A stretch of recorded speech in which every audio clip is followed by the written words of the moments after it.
افغانستان ہمارا برادر پڑوسی اسلامی ملک ہے۔ جو آپ کا پختون افغانی ہے وہ تو آپ کا بھائی ہے۔ پرابلم ان کی اشرافیہ ہے، جن کو ہندوستانی پیسہ دیتے ہیں، جن کو خریدتے ہیں، جن کو پاکستان کے خلاف استعمال کرتے ہیں۔ تو ہم افغان اپنے بھائیوں سے صرف یہ کہتے ہیں کہ تم برائے مہربانی دہشت گردوں کو اپنے ملک میں جگہ نہ دو، تم ہندوستان کے اعلی کار نہ بنو۔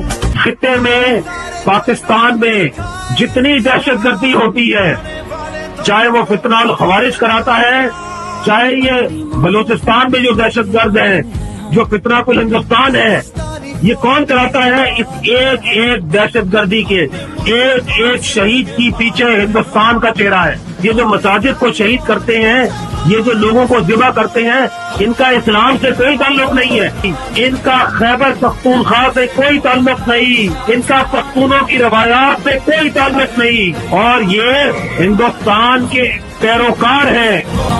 دے تھاٹ کہ ہم حملہ کریں گے اور پاکستان جواب نہیں دے گا۔ آپ نے دیکھا کہ آپ سب کس طرح کھڑے ہوئے اپنے ملک کے پیچھے، پورا پاکستان کھڑا ہوا، اللہ کے حکم سے یہ آنی دیوار کھڑی ہوئی، اور اس نے وہ تمام اسٹریٹجک مس کیلکولیشن، وہ تمام اسٹریٹجک ایزمپشن جو ہندوستان نے اور مودی نے کی تھی، انہوں نے ایک ایک کر کے اس کو غلط ثابت کیا۔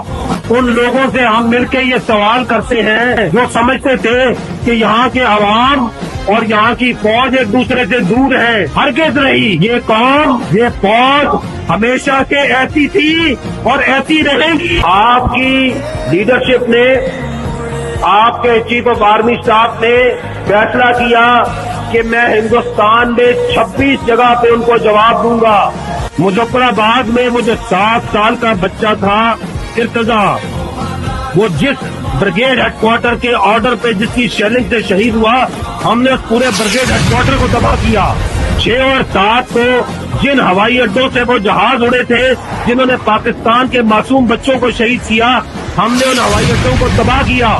آپ مجھے بتائیں، کیا آپ کی فوج نے کسی ایک سولین انفراسٹرکچر کو، کسی ایک مندر کو، کسی ایک سول آبادی کو نشانہ بنایا؟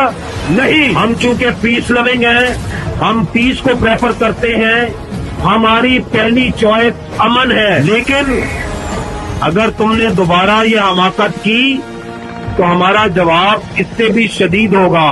خطے میں پاکستان میں جتنی دہشت گردی ہوتی ہے، چاہے وہ فتنہ الخوارج کراتا ہے، چاہے یہ بلوچستان میں جو دہشت گرد ہے، جو فتنہ کل ہندوستان ہے، یہ کون کراتا ہے؟ اس ایک ایک دہشت گردی کے ایک ایک شہید کی پیچھے ہندوستان کا چہرہ ہے۔ یہ جو مساجد کو شہید کرتے ہیں، یہ جو لوگوں کو ذبح کرتے ہیں، ان کا اسلام سے کوئی تعلق نہیں ہے، ان کا خیبر پختونخوا سے کوئی تعلق نہیں، ان کا پختونوں کی روایات سے کوئی تعلق نہیں، اور یہ ہندوستان کے پیروکار ہیں۔